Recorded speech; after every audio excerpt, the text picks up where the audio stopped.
زکوٰۃ کے متعلق اگلا سوال یہ ہے کہ مکان جو کرائے پر دے رکھا ہے اس پر زکوٰۃ کا کیا حکم ہے؟ تو اس کا جواب یہ کہ وہ پراپرٹی جو کرائے پر دی ہوئی ہے، اب چاہے وہ مکان ہو یا دکان، اس کی مالیت پر زکوٰۃ نہیں ہے، بلکہ اس سے حاصل ہونے والی آمدنی یعنی کرائے کو دیکھا جائے گا کہ وہ اگر اس قدر جمع ہے کہ 52.5 تولہ چاندی کی قیمت کے برابر ہو جائے اور قرض و حاجت اصلیہ سے بھی فارغ ہو تو سال گزرنے پر زکوٰۃ واجب ہے،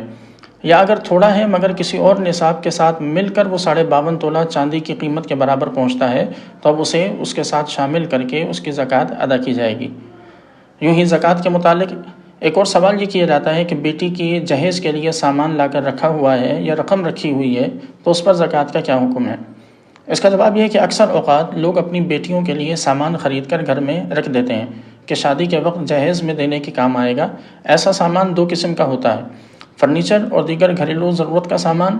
یا پھر نقدی و زیورات۔ اس میں فرنیچر پر زکوٰۃ نہیں ہے،